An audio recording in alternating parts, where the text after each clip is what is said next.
अस्सलाम वालेकुम दोस्तों। आज हमारा ये जो चैप्टर है that is 6th chapter direct and indirect variation. अब देखें, ये चैप्टर भी बहुत इंपॉर्टेंट है हर एग्जाम में, हर इंट्री टेस्ट में। इसकी जो मतलब क्या कहते हैं, इसका जो पार्ट होता है ये ज़रूर होता है। ठीक है, तो देखें, फर्स्ट ऑफ ऑल हमने डायरेक्ट और इनडायरेक्ट वेरिएशन जो हमने पढ़ा था, डायरेक्ट एंड डायरेक्ट इनवर्स जो पढ़ा था ना हमने, ना डायरेक्ट एंड इनवर्स वेरिएशन जो हमने पढ़ी थी वो 6th क्लास में पढ़ दी थी हमने। अब 7th क्लास में है, हम क्या पढ़ेंगे, कंटिन्यूड रेशियो के बारे में पढ़ेंगे। कंटिन्यूड रेशियो क्या होते हैं, उससे पहले हम डायरेक्ट एंड इनवर्स जो प्रोपोर्शन है या डायरेक्ट एंड इनडायरेक्ट प्रोपोर्शन है वो क्या होती है वो मैं आपको बताता हूँ। पहले देखें, हम जो डायरेक्ट और इनडायरेक्ट क्वांटिटीज को हम कैसे मतलब कि पता करते थे वो क्या है। एक चीज कम होती थी तो अगर दूसरी चीज भी कम होती थी तो उसको हम डायरेक्ट प्रोपोर्शन कहते थे। ठीक है, मतलब एक अगर चीज कम हो रही है दूसरी भी कम हो रही है, जैसे कि मिसाल के तौर पे मैं कह रहा हूँ कि अगर हम जो 2 मजदूर काम कर रहे हैं तो वो 10 मिनट ले रहे हैं, अगर 4 मजदूर काम करेंगे तो टाइम कम लेंगे, तो ये क्या इनवर्स होगा। मतलब एक चीज अगर बढ़ रही है, मजदूर बढ़ रहे हैं तो टाइम जो है वो घट रहा है। ठीक है, ये कम हो रहा है। अगर मिसाल के तौर पे मैं कह रहा हूँ जो एक कार है वो अगर स्पीड ज्यादा मार रही है तो डिस्टेंस उतना ज्यादा करेगी तय। ठीक है, तो इसका मतलब वो डायरेक्ट प्रोपोर्शन है। तो डायरेक्ट और इनडायरेक्ट का थोड़ा बहुत ये कंसेप्ट था। अगर आपको और ज्यादा समझना है तो आप प्रीवियस लेक्चर्स देखें डायरेक्ट एंड इनडायरेक्ट वेरिएशन के। ठीक है, अब यहाँ पे बढ़ते हैं कंटिन्यूड रेशियो पे। देखें, if 2 ratios containing A B and C, ठीक है, और ए रेशियो बी कहा तो 2 रेशियोज गया है, यहाँ पे दिया 3 है, इसका मतलब 2 का मतलब है ये रेशियोज। ठीक है, कंटिन्यूड का आ गया, containing A B and C are A ratio B is equal to X ratio Y and B ratio C is equal to Y ratio Z. देखें, अब एक चीज आप लोगों ने ना, 2 चीजें आप लोगों ने क्या करनी है यहाँ पे देखनी है। अब ए रेशियो बी है, A ratio B is equal to X ratio Y. अब एक्स वाई क्या है, ये कोई नंबर्स हैं। ठीक है, ये हमारे पास कोई न्यूमेरिकल्स हैं। ठीक है, यहाँ पे ऐसे कहा गया है। ए रेशियो बी वो क्या है, एक्स रेशियो वाई है, और बी रेशियो सी क्या है, वाई रेशियो जेड है। अब एक चीज आपने ये देखनी है, फर्स्ट ऑफ ऑल तो यहाँ पे एक ये और ये, इसमें कॉमन जो है वो बी है। कॉमन क्या है, बी है, दूसरा कॉमन नहीं है। एक तो हमारे पास कॉमन जरूर होगा जैसे बी है। ठीक है, यहाँ पे ए सिर्फ एक ही है, यहाँ पे बी एक है, तो यहाँ पे बी दूसरा है। ठीक है, कॉमन है। और दूसरी बात ये देखनी है, अगर बी कॉमन है तो क्या बी के वैल्यू सेम है या अलग है। बी का वैल्यू यहाँ पे क्या है, देखिए यहाँ पे वैल्यू क्या है, बी का वाई है, और यहाँ पे बी का वैल्यू क्या है, वाई है, तो मतलब बी के वैल्यू 2 है। ठीक है, देन रेशियो कंटिन्यूड रेशियो, क्या हम इसको रेशियो में कैसे लिखेंगे, A ratio B ratio C is equal to X ratio Y ratio Z. क्यों, यहाँ पे y इसलिए लिखा कि ये दोनों सेम थे, अगर सेम ना होते तो कंडीशन और थी। हम एग्जांपल करेंगे, हम उसी में देखेंगे, आप लोगों को अच्छे तरीके से इंशाल्लाह वो समझ आ जाएगा। अब देखें, हम अगर कंटिन्यू रेशियो फाइंड करें, if A ratio B ratio C है, ए रेशियो बी जो है वो 5 रेशियो 6 है एंड बी रेशियो सी जो है वो इक्वल टू 6 रेशियो 7 है। अब बी क्या यहाँ पे कॉमन है, जो 6 और 6 वैल्यू दोनों सेम आ रही है, तो A ratio B ratio C क्या आएगा, 5 रेशियो 6 रेशियो 7 आएगा। अब यहाँ पे एग्जाम्पल नंबर 1 देखें, find the continued ratio X ratio Y ratio Z. ये हमने कंटिन्यूड रेशियो फाइंड करना है। If X ratio Y is equal to 6 ratio 7 है एंड वाई रेशियो जेड जो है इज इक्वल टू 8 रेशियो 9 है। इसमें फर्स्ट तो आपने ये देखना है कि ये जो है इन्हीं में से कॉमन कौन सा है, ये देखना है आपने। कॉमन क्या हमारा वाई है। ठीक है, कॉमन क्या हमारा वाई है, और y कॉमन देखने के बाद आपने एक चीज और भी देखनी है, क्या y का जो वैल्यू है, जो चीज कॉमन है ना, जो चीज कॉमन है उसके वैल्यूज देखने हैं। उसका वैल्यू देखें, यहाँ पे क्या है, 6 है, और यहाँ पे क्या है, 8 है।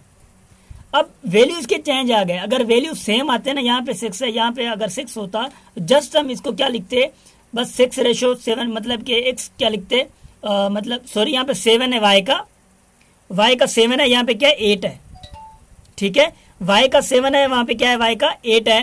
तो देखें, अगर हमारे पास ये एक ही वैल्यूज आते, y का यहाँ पे 7 है तो वहां पे भी 7 आता, तो हम क्या लिखते, 6, बस जस्ट हम इसको ऐसे लिखते। अगर सेम होता y का, x ratio y ratio z को हम क्या लिख देते, 6 रेशो 7 रेशो 9 लिख देते। अगर यहाँ पे 7 होता तो y का, ठीक है, y की वैल्यू अगर 1 होती तो, मगर यहाँ पे डिफरेंट है, ये याद रखना है आपने। अगर डिफरेंट है तो हमने क्या करना होता है, हमारे पास दो मेथड्स होते हैं, बट जो मोस्ट यूजफुल मेथड है ना वो ये है, मैं आप लोगों को बताता हूँ। देखें, एक्स रेशो आप लिखें, वाई रेशो लिखें, यहाँ पे जेड लिखें, ठीक है। जो जो वैल्यूज है ना वो यहाँ पे आप लिखते जाएं। एक्स की वैल्यू क्या है यहाँ पे, एक्स की जो वैल्यू है दैट इज 6, वाई की क्या वैल्यू है 7 है, एंड देन जो जेड की वैल्यू है वो क्या हमारे पास 9 है। मगर 9 हम यहाँ पे लिखेंगे कैसे, देखिए। अब फर्स्ट ऑफ ऑल इसका हम लिखें ना, जो कॉमन है हमारा वाई का दूसरा कॉमन क्या है 8 है।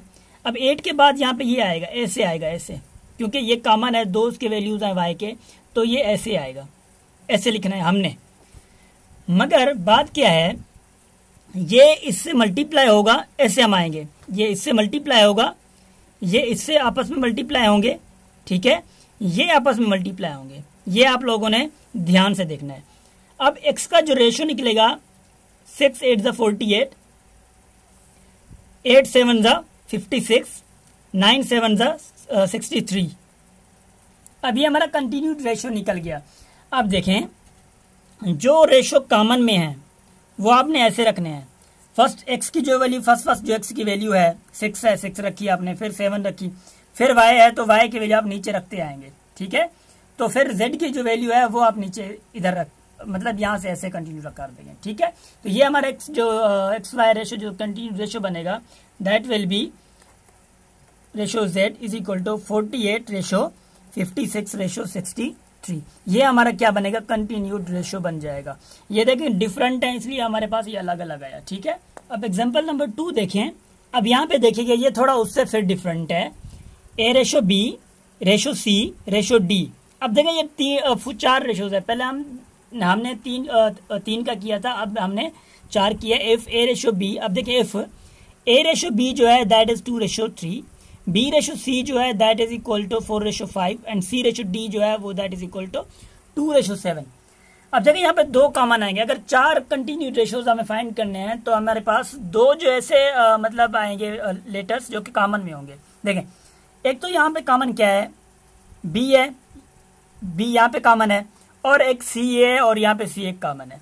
तो इसको फाइंड करने का पहला तरीका यह है कि हम इसको हम पहले देखेंगे, ये देखें, पहले इसको हम देखेंगे, बाद में हम नीचे आते हैं। देखें, ए रेशो बी लिखें, यहाँ पे लिख दे, थोड़ा स्पेस दें, ए रेशो बी रेशो सी लिखें। अब ए क्या है, फर्स्ट 2 है, बी क्या है 3 है, फिर यहाँ पे बी क्या है 4 है, फिर यहाँ पे सी क्या है 5 है। देखते जाइए, ठीक है। अब मिसाल के तौर पर मैं यहाँ पे डी भी लिख देता हूँ, नो इश्यू। अब डी का यहाँ पे नहीं आएगा, देखिएगा यहाँ पे मैं एक लंबी सी लाइन खींचता हूँ। हमारा तरीका क्या है, ये इससे मल्टीप्लाई करेंगे आपस में, ये आपस में मल्टीप्लाई करेंगे और ये आपस में मल्टीप्लाई करेंगे, ठीक। 2 4 द 8, 3 4 द 12। अब देखें 5 3 द 15, ये आ चुका, ठीक है। अब ये हो चुका, ठीक है, कोई मसला नहीं है। अब ये C5 था, हमने इसका कंटिन्यूड रेशो निकाला तो हमारे पास ये आया, ठीक है। और अब क्या आएगा, C यहाँ पे देखें, अब हमने जो फाइंड किया ये यहाँ तक फाइंड किया, ये याद रखें। अब हमारे पास ये वैल्यू आएगी। अब देखें C है तो C कहाँ पे, ये है, तो C के हमारे पास यहाँ पे 2 है। अब जो D है वो हम यहाँ पे ऐसे जाएंगे, D की वैल्यू क्या है 7 है। अब देखियो, अब ये इससे भी होगा, ये इससे भी होगा, ये ऐसे भी होगा, ये ऐसे होगा, ठीक। देखें, अब ए का क्या होगा, 2 8 द 16, 2 12 द देखें 24, 2 50 द 30, 15, ठीक है। 15 इंटू 7 द कितने होते हैं 105। अब ये हमारे 4 कंटिन्यू जो हमारे रेशोज निकले हैं वो ये देखें। अब क्या बनेगा, A ratio B ratio C ratio D is equal to क्या बनेगा हमारा 16 रेशो 24 रेशो 30 रेशो 105। अब आप लोगों को ये समझ आ चुका होगा कि 3 का कैसे फाइंड किया जाता है, 4 का कैसे फाइंड किया जाता है। अगर 4 मतलब के रेशोज मिले हुए हैं, 4 मतलब के हमारे पास क्वांटिटीज हो, ठीक है। अब देखें, ये क्वांटिटी 4 मिली हुई थी, उसका हमने क्या फाइंड किया, कंटिन्यूड रेशो फाइंड किया।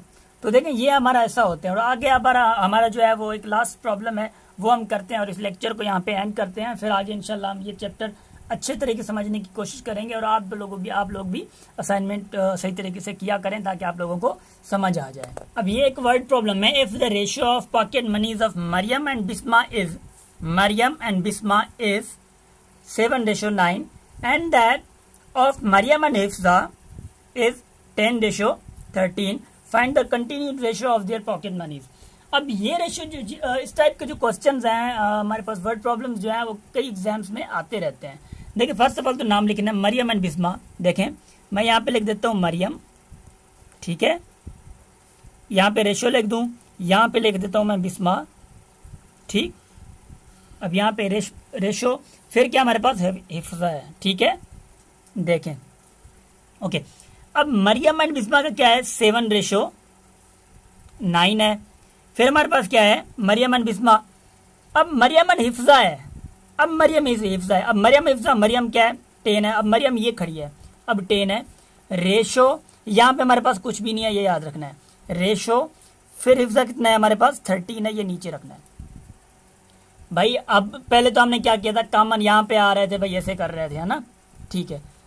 अब भी वही बात है, आप इसको सपोज करें यहाँ पे और इसको सपोज करें यहाँ पे। अगर ये यहाँ पे होता तो क्या करते आप, ये इसको ऐसे करते ना।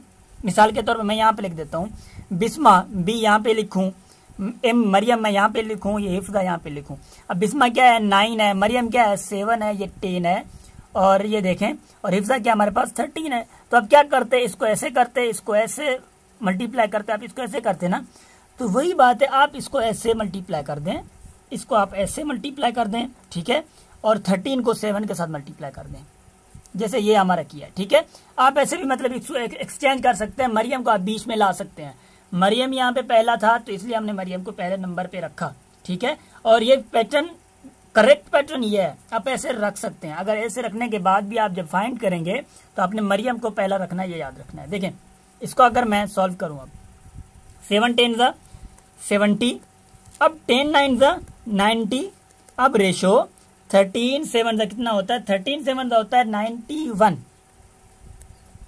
देखें अब रेशो, कंटिन्यूड रेशो। अब मसला क्या है, यहाँ पे अगर हम करते हैं ना तो ये यहाँ पे 90 बन जाता, ये यहाँ पे 70 बन जाता, ये यहाँ पे 91 बन जाता। तो ये कंटिन्यूड रेशो नहीं बनता। कंटिन्यूड रेशो का मतलब यही है कि आप जो क्वांटिटी जो आप देख रहे हैं वो क्वांटिटी जो है वो कंटिन्यूड हो, ठीक है। ये 90 70 ये भाई पहले ज्यादा है फिर कम है फिर ज्यादा आ रही है, ऐसे नहीं चलेगा। अगर आप ऐसे भी फाइंड कर रहे हैं ना तो आपने ऐसे लिखना होगा 70 90 एंड 91, ताकि पता चले कि पहली मरियम है फिर बिस्मा है फिर क्या हिफ्जा है, जैसे उन्होंने नाम भी ऐसे दिया है। तो ये कंटिन्यूड रेशो क्या होगा, मरियम, देखें मैं मरियम को m से दे रहा हूं, ठीक है, m ratio b ratio h is equal to क्या होगा 70 90 एंड 91। तो मरियम बिस्मा हिफ्जा का जो रेशो है, कंटिन्यूड रेशो है, दैट इज 70 90 एंड 91। तो फ्रेंड्स देखें यहां तक हमारा ये लेक्चर होता है खत्म, और होप कि आप लोगों को ये समझ आ चुका होगा। प्लीज आप हमें कमेंट में ये बता दें कि आप लोगों को ये तरीका सही है या इस पे हम और भी वीडियो बनाएं, ठीक है, या इस पे हम और लेक्चर बनाएं ताकि आप लोगों को अच्छे तरीके से एक दो और एग्जाम्पल्स आपको समझ आ जाए, ताकि आप लोगों को अच्छे तरीके से दूसरे समझ आ जाए प्रॉब्लम्स, और आप लोग अच्छे तरीके से इंशाल्लाह एग्जाम्स या कोई भी किसी भी टाइप के आपके एग्जाम्स हैं तो वो आप क्वालिफाई कर सकते, क्योंकि these type of questions are very and very important, okay. So hope you can understand, and I also hope that you will leave a comment for suggestions, okay. and अब ये भी बता दें कि आप लोगों को इतना माशाल्लाह कोर्स चल चुका है हमारा, तो ये कितना आपको फायदा दे चुका है, कितना आप लोग यहाँ से समझ चुके हैं और कितना आप फायदा उठा चुके हैं, ठीक है। So okay, goodbye and take care of your self.